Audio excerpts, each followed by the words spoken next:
Maravilha, pessoal! Sejam bem-vindos a essa segunda aula de revisão de Fenômenos de Transporte 2. E o objetivo nessa aula é tratar com vocês a demonstração da equação de Bernoulli. A equação de Bernoulli ela é uma equação muito importante para os nossos estudos, não só em fenômenos de transporte, mas também posteriormente nas disciplinas de hidráulica, hidráulica dos condutos forçados, condutos livres, instalações hidráulicas sanitárias, saneamento. A equação de Bernoulli ela vai permear todo esse estudo de hidráulica por um bom tempo, tá? E por isso ela é muito importante. Na equação de Euler, na aula passada, a gente viu que nós fizemos uma simplificação da equação de Navier-Stokes, né? Ou, na verdade, a gente fez uma simplificação da nossa análise, que seria desconsiderar os efeitos viscosos. Então, eu comentei inicialmente a respeito do conceito de camada limite, que é uma região em que a gente determina que ali existem, de fato, efeitos viscosos preponderantes com grande magnitude que devem ser considerados, mas que fora dessa camada limite, dessa região, a gente pode desconsiderar e, portanto, utilizar a equação de Euler. Então, essa já é uma limitação inicial. Nós estamos trabalhando com um fenômeno que não demanda o efeito viscoso. Mas eu acabei de citar para vocês que a equação de Bernoulli ela é muito utilizada em hidráulica, por exemplo. E se a gente pensar na nossa casa, na instalação hidráulica da nossa casa, nós temos no cano, por exemplo, nós temos uma rugosidade, nós temos curvas. Então, como é que esses efeitos viscosos eles não vão aparecer? Né? Como é que, por exemplo, efeitos ou fenômenos como turbulência, como é que isso consegue ser modelado pela equação se a gente está fazendo uma simplificação dessa? Bom, a ideia é que a equação de Bernoulli ela é simples e muito fácil de ser utilizada, mas com essas limitações nós temos que introduzir posteriormente alguns fatores de correção. Tá? Então é por isso que a equação de Bernoulli ela é muito interessante, porque a gente consegue utilizar ela em toda a sua simplicidade e depois a gente corrige. E essa correção ela é feita inserindo os termos de perda de carga distribuída, perda de carga localizada, depois para condutos livres, por exemplo, nós temos o fator de correção de Coriolis. Então, a equação de Bernoulli se torna muito valiosa. A gente consegue, mesmo simplificando grande parte dos fenômenos, a gente consegue ainda utilizar e depois a gente corrige atribuindo a perda de carga. Bom, então vamos partir, dada essa introdução, né, a respeito das limitações, como que a gente chega na equação de Bernoulli partindo da equação de Euler. Tá? Então a equação de Euler, se vocês forem se lembrar da aula passada, ela tinha uma cara mais ou menos assim.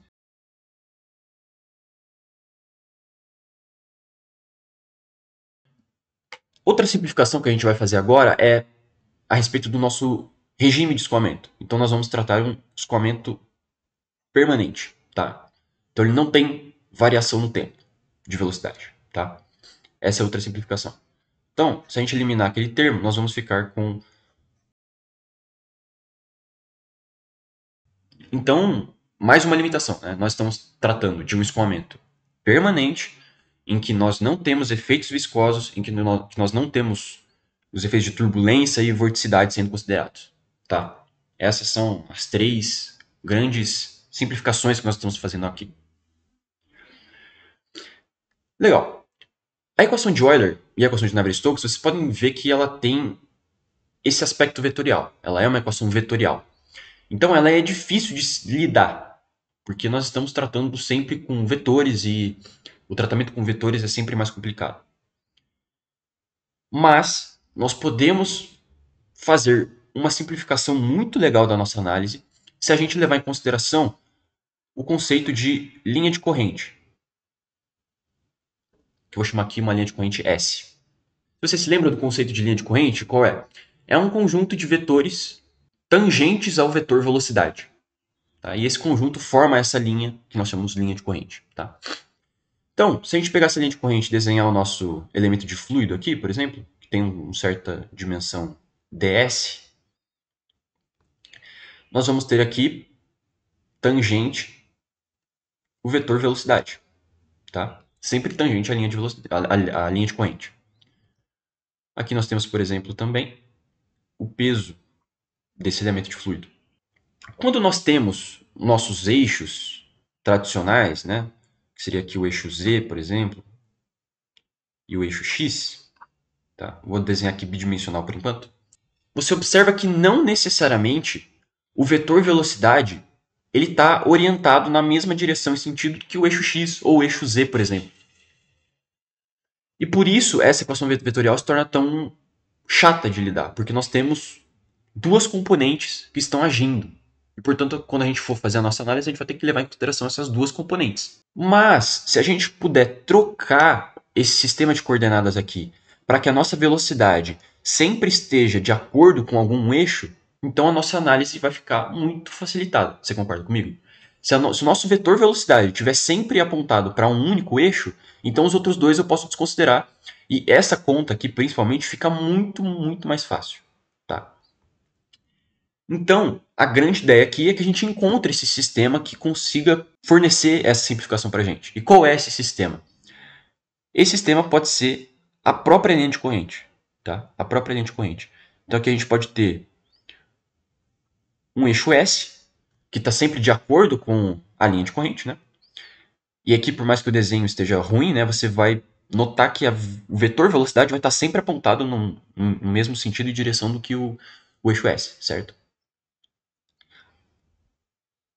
E a gente pode criar outros três eixos, né? Já que a gente está trabalhando com um sistema tridimensional aqui, a gente pode criar outros dois.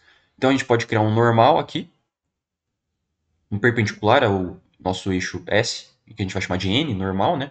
Depois a gente cria mais um aqui, que a gente pode chamar de B.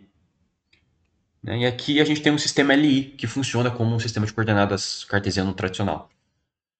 Mas nesse caso a gente vai abusar desse truque para a gente conseguir sempre ter o nosso vetor velocidade em direção a um único eixo. E agora você percebe que as componentes de velocidade nos outros dois eixos é igual a zero. Então isso facilita um bocado a nossa análise. Então vamos reescrever a equação de Euler e abrir ela para esse sistema de coordenadas. Tá? Como é que vai ficar então a equação aberta? A gente vai ter ρ que multiplica Vs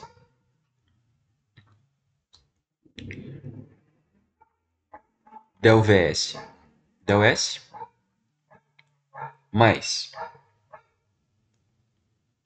E aqui eu vou colocar a nossa notação vetorial, porque ela é importante, né? Vezes ES, né? Mais Vn vezes del Vn sobre del N inversor, mais VB del VB del B ZB. Legal. Então, o que a gente observa aqui, e a gente viu anteriormente, né? Que o nosso vetor velocidade está sempre orientado ao longo do eixo S, e portanto as outras duas componentes são nulas. Então Vn é igual a zero e Vb é igual a zero. Então, o que sobra para a gente dessa simplificação é só o termo do Vs, que vai ser ρ vezes Vs vezes del Vs. E aqui eu já posso até trocar a nossa notação, porque a gente está trabalhando só com uma dimensão. Nós não temos mais uma derivada parcial, né? dvs ds es. Tá? E o resto aqui vai ser igual a zero. E aí, no outro lado da equação, nós temos o nosso gradiente de pressão.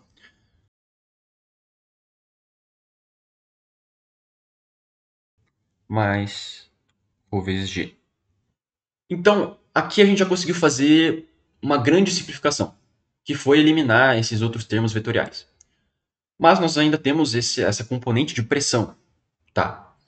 A questão é que, se a gente quer integrar ao longo do nosso eixo S, a gente pode multiplicar escalarmente essa nossa equação pelo próprio versor S. E isso, se vocês se lembram da regra de produto escalar, quando a gente multiplica dois vetores, a gente faz a multiplicação do módulo deles vezes o cosseno do ângulo entre eles. Como o nosso sistema de coordenadas ele é bonitinho, então o cosseno de 90 é zero. E, portanto, esse termo aqui vai sumir, esse termo aqui, na verdade, é n, vai sumir, né? E depois o EB vai sumir. E a gente fica só com as componentes ao longo do eixo S. Certo? Então, vamos multiplicar escalarmente pelo versor S essa equação.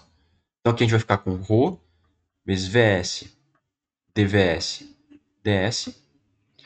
E aí vai ficar o versor vezes ele mesmo, a multiplicação escalar. Então isso aqui vai ser igual a 1 vezes 1. Porque vai ser 1, o módulo do versor é 1, né? Então 1 vezes cosseno de 0, porque eles estão alinhados no mesmo eixo. Portanto, o ângulo entre eles é 0 e o cosseno de 0 é 1. Legal. Vamos para cá agora. A gente vai ter a mesma situação. A gente vai ter o versor por ele mesmo, então vai ficar igual a 1. A gente vai ter del P del S vezes 1. E aqui, como nós temos vetores com 90 graus em relação a cada um deles, quando a gente fizer o cosseno desse ângulo vai dar 0 e, portanto, esses dois termos vão embora. E aqui nós temos o ρ vezes g. Tá? Qual que era a situação? Na aula passada, a gente deduziu a equação de Euler considerando o eixo z positivo para cima. Tá?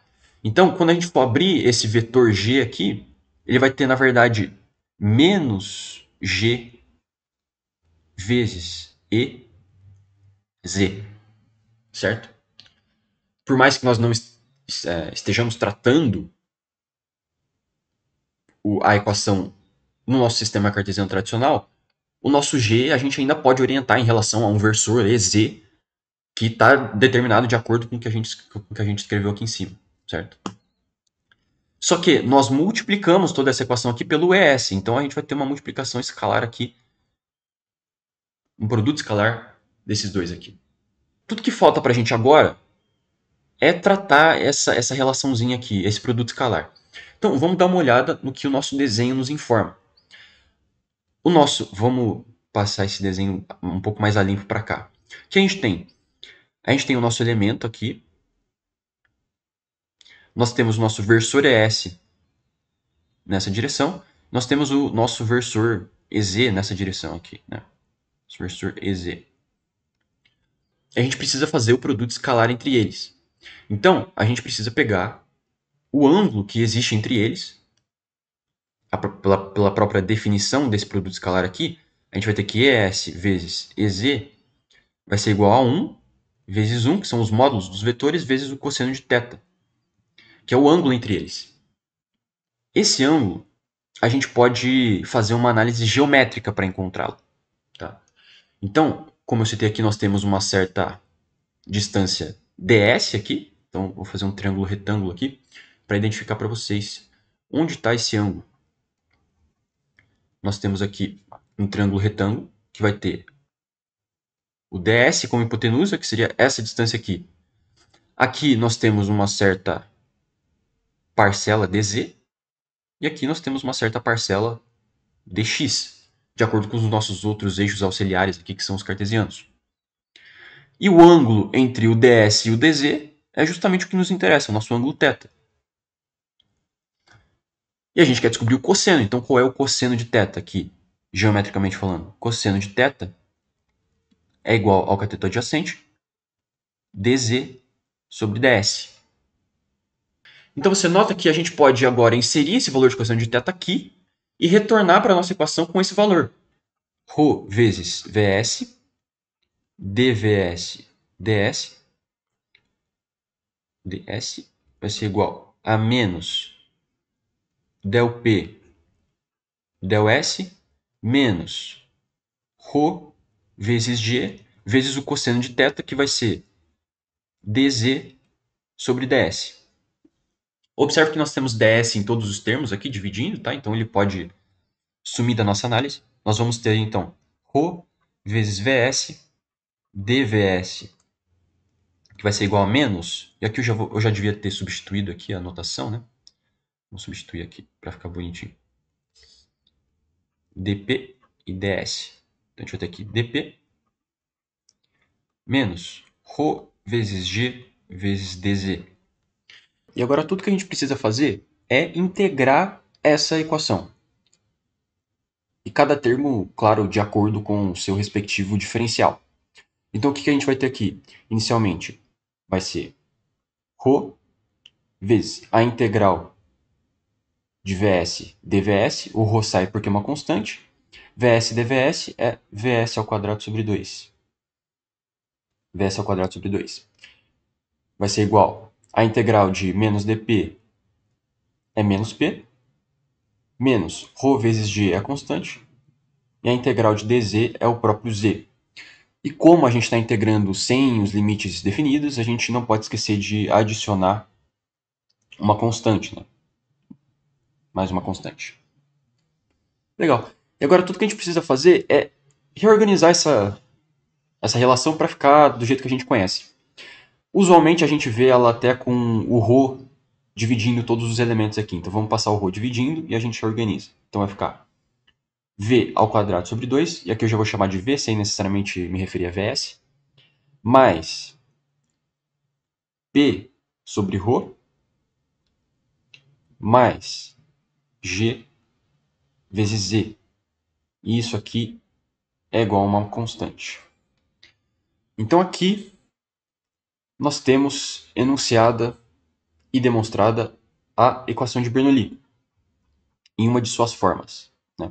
Então tudo que a gente fez foi partir da equação de Euler e utilizar aquele truque de transformar o nosso sistema de coordenadas em algo mais trabalhável. Nesse caso, nós optamos por integrá-la em cima dessa linha de corrente, certo? Isso nos fornece a equação de Bernoulli. E a equação de Bernoulli ela é muito legal, muito interessante, porque ela fornece para a gente, na verdade, um balanço de energia. O que a gente tem aqui inicialmente, nesse primeiro termo, seria uma parcela cinética de energia associada à velocidade. Aqui nós temos uma parcela de pressão, uma parcela hidrostática. E aqui nós temos uma parcela gravitacional, ou potencial, de posição das partículas, né? E tudo isso, pela equação, deve se manter para uma mesma linha de energia. O que acontece agora é que essa fundamentação teórica de integrar em cima da linha de corrente nos fornece uma limitação. E a limitação é a seguinte: caso o escoamento seja irrotacional, essa equação de Bernoulli vale de maneira global para o fluido. Mas se o escoamento for rotacional, então a equação de Bernoulli só vale individualmente para cada linha de corrente. Tá? Então você pode pensar que num escoamento turbulento, com um número de Reynolds alto, e a gente vai passar a discutir o que é número de Reynolds um pouco mais à frente, mas é bom que vocês tenham essa bagagem já. Teoricamente, a equação de Bernoulli não deveria valer de forma global. Tá? Mas, como eu disse inicialmente, nós mesmo assim utilizamos a equação de Bernoulli para várias aplicações em hidráulica, tá? Em que predominam escoamentos turbulentos. E por que a gente consegue utilizar a equação de Bernoulli na hidráulica mesmo nessas situações? Porque nós podemos adicionar um termo de correção, que a gente usualmente chama de perda de carga. Tá? E essa perda de carga aqui vai ser um objeto de estudo considerável mais à frente, tanto em fenômenos de transporte 2 quanto em hidráulica. Eu espero que tenha ficado clara a explicação e um abraço.